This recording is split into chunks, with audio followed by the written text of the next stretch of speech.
তো আমরা যারা হাত তুললাম, আমরা এখন পিকনিকে যাব। পৃথিবীর সবচেয়ে কাছের যেই তারা প্রক্সিমা সেন্ট্রাই, এটাতে অ্যাপোলো 11 নামক রকেটটা দিয়ে, যেই রকেটটা আমাদেরকে 1 ঘন্টায় 39,000 কিলোমিটার দূর নিয়ে যাবে। কত দূর? 39,000 কিলোমিটার নিয়ে যাবে 1 ঘন্টায়। কিন্তু যেতে কত সময় লাগবে? এই রকেটটা দিয়ে আমাদের পৃথিবীর সবচেয়ে কাছের তারায় পৌঁছতে 1,15,000 বছর লেগে যাবে। ঘন্টায় 39,000 কিলোমিটার বেগে ছোটার পরেও 1,15,000 বছর লাগবে। আল্লাহ যদি বলে, যা আজহারি, তুই যখন শখ করছিস একটা, তোরে আর যারা হাত তুলছে তোদের সবাই 1,15,000 বছর হায়াত দিয়ে দিলাম। তো যদি দিয়ে দেয় তাহলে আপনারা মরে ভূত হয়ে যাবেন।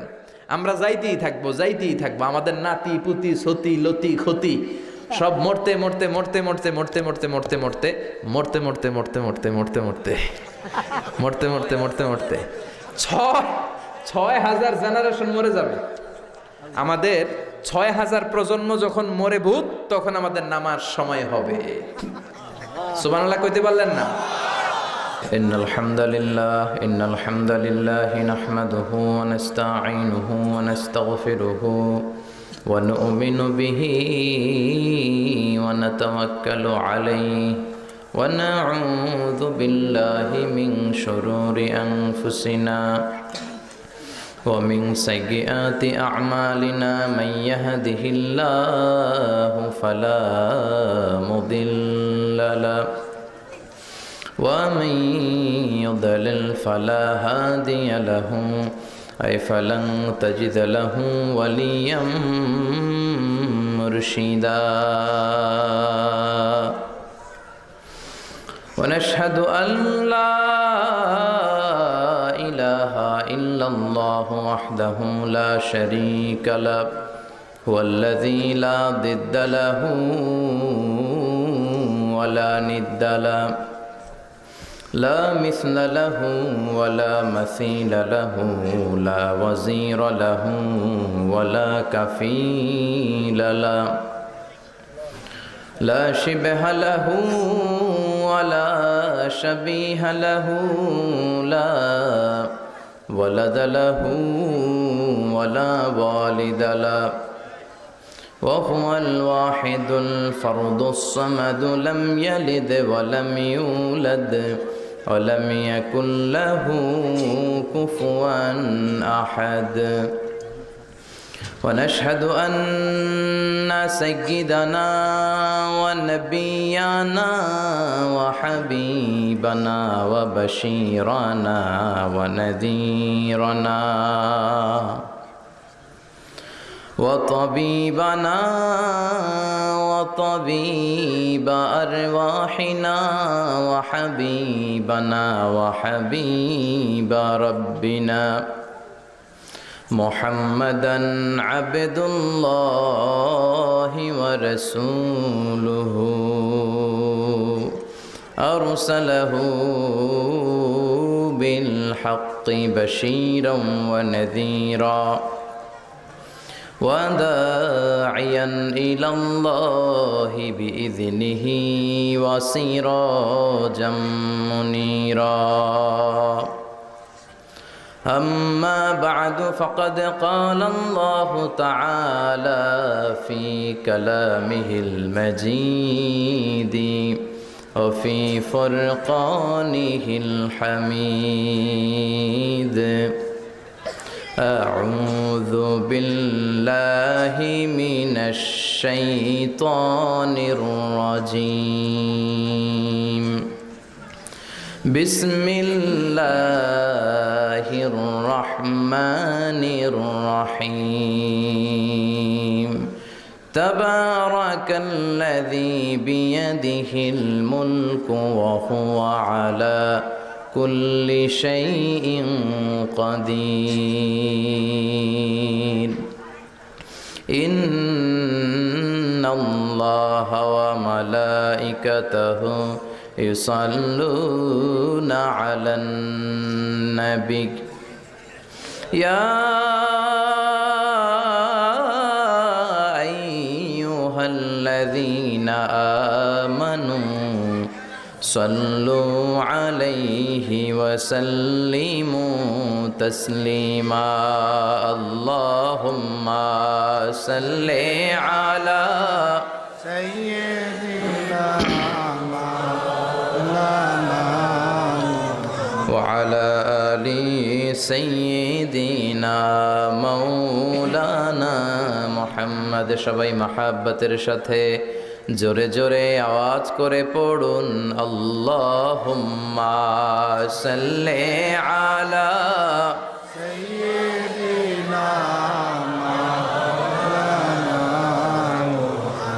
وعلى آل سيدنا مولانا محمد তাহাজ্জুদের জায়নামাজে মরণ দিও প্রভু আমায় একামতে দিনের কাজে কবুল করে নিও আমায় তাহাজ্জুদের জায়নামাজে মরণ দিও প্রভু আমায় একামতে দিনের কাজে কবুল করে নিও আমায় আল্লাহুম্মা সাল্লি আলা سيدنا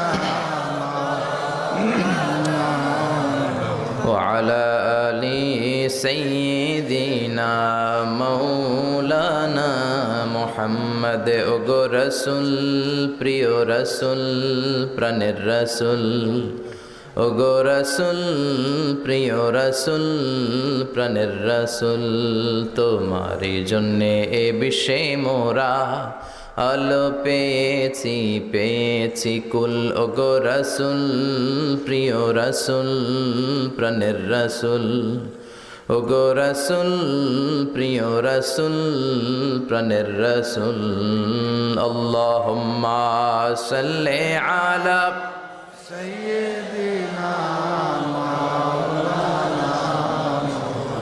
وعلى آل سيدنا مولانا محمد لا إله إلا الله لا إله إلا الله جر لا إله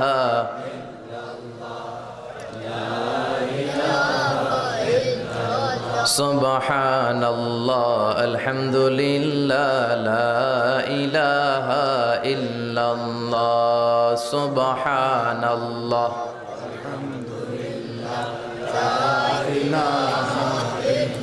আল্লাহ নামের জিকির করবে যারা আল্লাহর কাছে প্রিয় তারা আল্লাহর কাছে প্রিয় যারা জান্নাতে প্রবেশ করবে তারা জোরে লা ইলাহা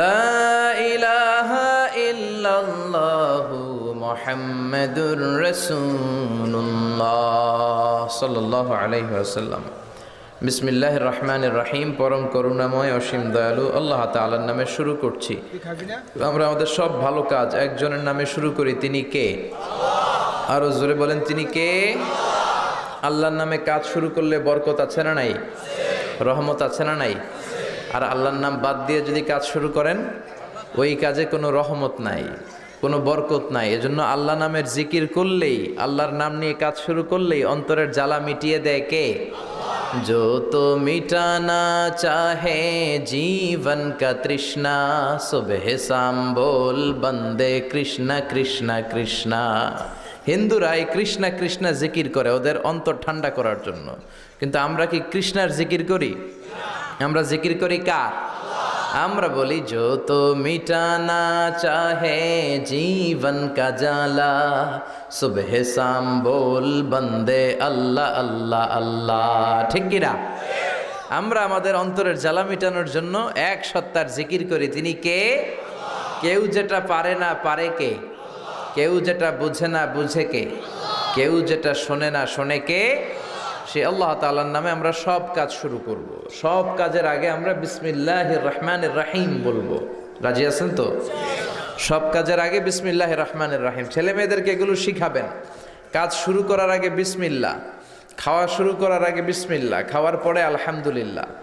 এখন থেকেই যদি এগুলো না শিখান, আপনি মরে গেলে যে ইন্নালিল্লাহ পড়তে হবে এটাও জানবে না, ঠিক কিনা? এজন্য গ্রাম বাংলায় একটা কথা বলে যে কাঁচা না নোয়ালে বাস, পাকলে করে। কথাটা কিন্তু অনেক দামি কথা, ফেলে দেওয়ার মতো কথা না। ছোট্টবেলা থেকে যা শিখানোর শিখাবেন। এই তাকওয়া নামক সফটওয়্যার যদি ছেলে মেয়েদের মাথায় ছোট্টবেলায় ইনস্টল করে দিতে পারেন, এই ছেলেগুলো আর ডাকাত হবে না, চাঁদাবাজ হবে না, রংবাজ হবে না, এগুলো আর পিচ্ছি হান্নান কালা জাহাঙ্গীর হবে না, এগুলো আর লতিফ সিদ্দিকির মতো আউলা ঝাউলা মন্ত্রী হবে না। চিল্লা এখন ঠিক কিনা? শুরু থেকে যদি ইসলাম শিখান, ভদ্রতা শিখান, কোরআন শিখান, এই ছেলেগুলো নামাজি হবে, এই ছেলেগুলো আল্লাহওয়ালা হবে, এই ছেলেগুলো ভদ্র হবে। চিল্লায় বলেন ঠিক কিনা? এজন্য ছোট্টবেলা থেকেই যা শিখানোর শিখাবেন। ইসলাম বলে তোমার ছেলে মেয়ে জন্মগ্রহণ করেছে, ওর কানে তুমি আজান দিয়ে দাও। এখনো ওর আমল নামা শুরু হয় নাই, কিন্তু কানের সামনে আজান দিয়ে ইসলামটা তুমি তার কাছে তুলে ধরো। সুবহানাল্লাহ পড়বেন না? তোমার ছেলের বয়স যখন 7, তখন তার আকিকা করে দাও, তার সুন্দর একটা নাম রেখে দাও, তার মাথার চুল ফেলে দাও। আর একটু বড় হলে কোরআন শিখিয়ে দাও। বয়স যখন 7-এ উপনীত হয়ে যায়, সালাতের জন্য আদেশ করো।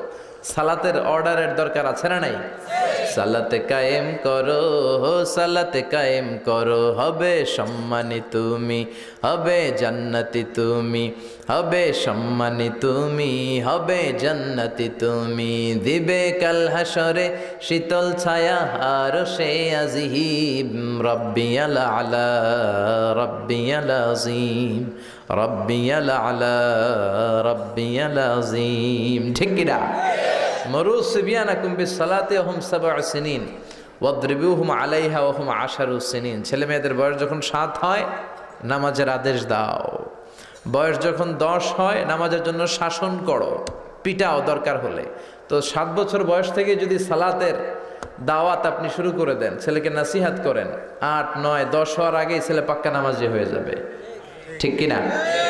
এজন্য ছেলে মেয়েদেরকে সালাতের আদেশ করবেন। বাবা যারা এসেছেন, এটা আপনাদের কাঁধে আল্লাহর দেয়া দায়িত্ব। যদি পালন না করেন, আল্লাহর বিচারের ট্রাইব্যুনালের, সুপ্রিম কোর্টের কারাগারে সেদিন সেই আদালতে আল্লাহ আপনাকে আসামির কাতারে দাঁড় করায় দিবে। চিল্লা এখন ঠিক কিনা? ছেলে মেয়েদেরকে নামাজের ব্যাপারে সচেতন করেন, স্পেশালি এট ফজর টাইম। ফজরের সময় উঠাতে হবে, কারণ ফজর হচ্ছে দিনের খুঁটি, দিনের ভিত্তি। ফজরের নামাজ পড়তে পারেন নাই মানে শয়তানের সাথে যুদ্ধে আপনি হেরে গেলেন, আপনি পরাজিত সৈনিক, আপনি হারার মাধ্যমে দিন শুরু করলেন। আর ফজর যদি জামাতে পড়তে পারেন, বিজয়ের ঝান্ডা আপনার হাতের মধ্যে তুলে দিবে কে? অনেকে বলে হুজুর আদরের ছেলে তো ফজরের সময় ঘুমায়, হুজুর ঘুমায়, 9টার দিকে উঠে, 10টার দিকে উঠে, এরকম আছে না নাই? তো ফজরের সময় যদি ভূমিকম্প হয় তখন কি করবেন? ফজরের সময় যদি ঘরে আগুন লাগে, হুজুর আদরের ছেলে তো আগুন লাগছে, কি হয়েছে, একটু ঘুমাক, এরকম বলবেন? ডাকতে হবে, নামাজের আদেশ দিতে হবে। আগে নামাজ, পরে অন্য কাজ। এজন্য আমরা বলি, teach your children the holy Quran, the holy Quran will teach your children everything. আপনি আপনার ছেলের শুধু কোরআনটা শিখাইয়া দেন, এই কোরআন আপনার ছেলের গোটা বিশ্বটা শিখাইয়া দিবে। সুবহানাল্লাহ কইবেন না? আপনার ছেলে যে কোনো পেশায় চাক না, সে যেতে পারে। He can be a doctor, he can be an engineer, he can be a pilot, he can be a politician, he can be a psychiatrist, he can be a business magnate, but he need to know how to recite the holy Quran. সে doctor হোক, engineer হোক, pilot হোক, সমাজপতি হোক, সে ব্যবসায়ী হোক, সে জনপ্রতিনিধি হোক, কোনো সমস্যা নাই, that's not a big issue, but he need to know how to recite the Quran. তাকে জানতে হবে কেমন করে কোরআন পড়তে হয়, তাকে জানতে হবে কেমন করে সালাত আদায় করতে হয়। চিল্লায় বলেন ঠিক কিনা? এর জন্য আগে কোরআন, পরে অন্য জ্ঞান। এখন থেকে যদি না শিখান, বড় হয়ে গেলে কথা শুনবে না। এই যে কুমাররা মাটি দিয়ে অনেক কিছু বানায়, ঠিক কিনা? একই নরম কাদা মাটি দিয়ে গ্লাস বানায়, প্লেট বানায়, এরপরে পুতুল বানায়। কিন্তু এটা যদি শক্ত হয়ে যায়, আগুনে পোড়ার পরে যখন লাল হয়ে যায়, এটা দিয়ে কিছু বানানো যাবে? বানাতে গেলে কি হবে? কথা বলেন, ভেঙে যাবে। এখন কাদামাটির মতো আছে, ছোট্ট। এখনই যা শিখাবেন এটাই আজীবন শিখবে। ছাগলের পেট থেকে বেরোলেই ওইটা ছাগল হয়, গরুর পেট থেকে বেরোলে ওইটা গরু, মুরগির পেট থেকে বেরোলেই ওইটা মুরগি। কিন্তু মানুষের পেট থেকে বেরোলেই ওটা মানুষ হয় না, ওইটারে মানুষ বানাতে হয়। চিল্লায় বলেন ঠিক কিনা? অনেক সময় মাহফিলের পরে আমাদের কাছে পানি নিয়ে আসে। এক লোক বলতেছে, হুজুর দোয়া পড়ে ফু দেন। কি সমস্যা? আমার ছেলে কথা শুনে না। তো ছেলের বয়স কত? কয় 30। আমি কই সর্বনাশ, অনেক দেরি হয়ে গেছে, এখন তো পানি পড়ায় কাজ হবে না। শুধু পানি পড়া না, আমারে মেশিনে ঢুকাইয়া বাইটা খাওয়াই দিলেও কাজ হবে না। কারণ ওই যে কাঁচা না নোয়ালে বাস পাকলে করে। এখন থেকেই যা শিখানোর শিখাবেন, ভদ্রতা, নম্রতা, সামাজিকতা শিখাবেন। অনেক সময় ছেলেমেয়েরা সামাজিকতা জানে না, আনসোশাল, কোথায় কি বলতে হয়, কেমন করে বলতে হয়, কোন শব্দ চয়নে বলতে হয়, এগুলো জানে না। এগুলো শিখাবেন। মানুষের সাথে কিভাবে মিশতে হয়। You should be people oriented. আপনি জনবিচ্ছিন্ন হওয়া ঠিক না বাবা, তুমি মিলেমিশে সবার সাথে একসাথে চলবে, এটা শিখাবেন। রাস্তা দিয়ে তুমি স্কুলে যাচ্ছ, 500 টাকার কচকচে নোট পড়ে আছে, তোমার নজরও দেওয়ার দরকার নেই, ঠিক কিনা? রাস্তা দিয়ে হেঁটে যাচ্ছ, আম বাগানে আম পেকে আছে, টুপ করে একটা আম নিয়ে ব্যাগে ভরে বাসায় চলে আসলা, কেউ দেখে নাই, দেখলো কে? এই সেন্স অফ অ্যাকাউন্টেবিলিটি, জবাবদিহিতার ভয় যদি ছেলে মেয়েদের মাথায় ছোট্টবেলা থেকে ঢুকায় দিতে পারেন, ছেলেগুলো আল্লাহওয়ালা হবে, নামাজি হবে, ভদ্র হবে, সৎ মানুষ হবে, ঠিক কিনা? এজন্য ছেলে মেয়েদেরকে ছোট্টবেলা থেকেই ইসলাম শিখান, কোরআন শিখান। কোরআন শিখালে আপনার ছেলে হেরে যাবে না, জিতে যাবে। কোরআন শিখালে আপনার ছেলে ঠকবে না, জিতবে। যারা কোরআন শিখে তারা জ্ঞানী হয়, তারা বুদ্ধিমান হয়, তারা ইন্টেলেকচুয়াল পার্সোনালিটি হয়, তারা গোটা বিশ্বের কোথায় কিভাবে করতে হয় সব জানে। কারণ কোরআন আপনার ছেলেকে পড়ার কথাই বলে। কোরআনের প্রথম কথাই হচ্ছে পড়ো। কোরআনের প্রথম কথা কি? রব্বুল আলামিন বলেন, ইকরা বিসমি রাব্বিকাল্লাযী খালাক, খালাকাল ইনসানা মিন আলাক। আল কোরআনের প্রথম বাণী পড়ো, আল হাদিসে নবীর কথা পড়ো। আল কোরআনের প্রথম বাণী পড়ো, আল হাদিসে নবীর কথা পড়ো। পড়ে পড়ে শেখো, শিখে শিখে তুমি তোমার নিজের জীবন গড়ো। পড়েন সুবহানাল্লাহ। এজন্য কোরআন শিখাতে রাজি আছেন তো? সকালবেলা মসজিদে পাঠাবেন, মক্তবে পাঠাবেন। এই যে মক্তবের tradition, it's a very nice tradition. We belong this tradition, we are proud of it. আমাদের বাংলাদেশের এই আবহমান কাল ধরে ফজরের পরে মক্তবে পাঠানোর যে সিস্টেমটা, এটা চমৎকার সিস্টেম। এগুলারে উঠাই দিয়েন না, এগুলো ছাড়বেন তো মরবেন। ফজরের পরেই ছেলে মেয়েদেরকে মক্তবে পাঠান, সেখানে যাবে, কোরআন শিখবে। আপনার ছেলেরা শুধু আপনি কোরআন শিখাবেন, কোরআনই আপনার ছেলেরা বিশ্বটা শিখাই দেবে। চিল্লায় বলেন ঠিক কিনা? আল্লাহ আমাদেরকে সহি সমঝ দান করুক। আল্লাহ আমাদের ছেলে মেয়েগুলারে মানুষের মতো মানুষ বানাক, আমাদের ফ্যামিলিগুলারে জান্নাতি ফ্যামিলি বানাক। ফ্যামিলির সুখটাই আসল সুখ, ঠিক কিনা? আপনি কোটিপতি, 1000 কোটি টাকার মালিক হইলেই যে একেবারে সুখে গদগদ এমন নাও হতে পারে। আপনি দূর থেকে দেখতে পারেন যে কত টাকা, হ্যাঁ, কত দামি বাড়ি গাড়ি, কত তার ব্যাংক ব্যালেন্স, তার দাপট, কিন্তু ঘরের ভিতরে শান্তি নাও থাকতে পারে। একটা কথা খেয়াল রাখবেন, টাকা যদি অনেক হয়, টাকা দিয়ে গাড়ি কিনা যায়, বাড়ি কিনা যায়, কিন্তু সুখ কিনা যায় না। যদি অনেক টাকার মালিক হন, বালিশ কিনা যায়, জাজিম কিনা যায়, কম্বল কিনা যায়, কিন্তু ঘুম কিনা যায় না। ঘুম কিনা যায়? আপনাদের সুলাস বাজারে তো ঘুম কিনা যায় নাকি? আপনি ডাক্তারের কাছে যাই বলতে পারবেন, ডাক্তার সাহেব আমার 5000 টাকার ঘুম দেন। ডাক্তার একেবারে, ধুর মিয়া, আমারই রাতে ঘুমে ধরে না, তোমারে কি ঘুম দিব আমি 5000 টাকা, যাও মিয়া। তো টাকা হলে বালিশ কিনতে পারবেন, জাজিম কিনতে পারবেন, কিন্তু ঘুম তো কিনতে পারবেন না। টাকা হলে গাড়ি কিনা যাবে, বাড়ি কিনা যাবে, সুখ কিনা যাবে। সুখ আছে কোরআনে। সুখ আছে কোথায়? কোরআনে সুখ আছে, শান্তি আছে, আপনার জীবনের সমস্যার সমাধান আছে, ঠিক কিনা? সমাধান চাও যদি জীবনে, মরণে ফিরে যাও, খুঁজে নাও, চোখ রাখো কোরআনে। পারেন না আপনারা? পড়েন, সমাধান চাও যদি জীবনে, মরণে ফিরে যাও, খুঁজে নাও, চোখ রাখো কোরআনে। If you want the solution this dunya and akhira, go back, have a look to the holy Quran. ঠিক কি না? এজন্য সমাধান আপনাকে কোরআন দিবে। কোরআন হচ্ছে, it's a problem solving methodology, it's not a problem creating methodology. কোনো প্রবলেম ক্রিয়েট করে না কোরআন, কোথাও যদি প্রবলেম হয়ে যায় এটাকে সলভ করে দিতে জানে কোরআন। সুবহানাল্লাহ পড়বেন না? তো এই জন্য এই সমস্ত হাফিজি মাদ্রাসাগুলোতে ছেলে মেয়েদেরকে দিতে হবে। আমাদের হাফেজরা কিন্তু বিশ্ব সেরা। আমি প্রায় জায়গায় গল্প করি, হাফেজ জাকারিয়া, তারিক, নাজমুস সাকিব, ফজলে রাব্বি আদেল, এদের কারণে বিশ্ব আমাদেরকে চিনে।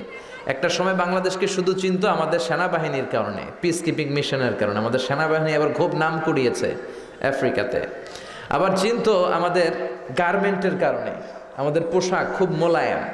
আমরা যমুনা ফিউচার পার্কে গেলে দেখি made in Switzerland, made in America খুঁজি, কিন্তু বারাক ওবামা কাপড় কিনতে গেলে ও খোঁজে মেড ইন বাংলাদেশ। বাংলাদেশের কাপড় কই আছে ওটা দেখে দেখে সে পড়ে।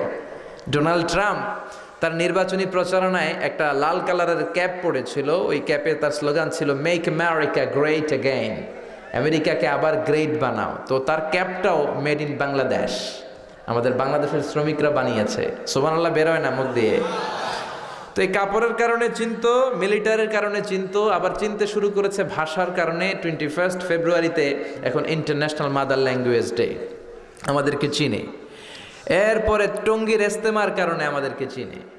অনেক সময় আমরা বলি আমরা বাংলাদেশের, কোন বাংলাদেশ? তখন যদি বলি ইজতেমা, ইজতেমা, ও ইজতেমা, টঙ্গীর ইজতেমা, তখন আবার চিনে। বুঝতে পেরেছেন? এরপরে হাফেজদের কারণে চিনে। আমাদের হাফেজরা এখন গোটা বিশ্বে 1 নাম্বার হাফেজ, র্যাঙ্কিংয়ে 1 নাম্বার পজিশন তারা হোল্ড করেছে। এবং আমাদের হাফেজরা যদি কোনো ইন্টারন্যাশনাল কম্পিটিশনের চেয়ারে বসে, তাদেরকে প্রশ্ন করে আটকাতে পারে, এরকম কোনো বিচারক আল্লাহর জমিনে পয়দা হয় নাই।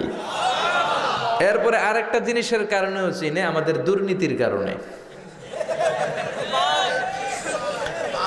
করাপশন আছে না নাই? সবাই কয় হুজুর তো এতক্ষণ ভালো লাইনে আসিল, এখন আবার কোন লাইন ধরলো? দুর্নীতি আছে না নাই? জোরে বলেন। আমাদের দেশের প্রত্যেকটা সরকারি অফিসে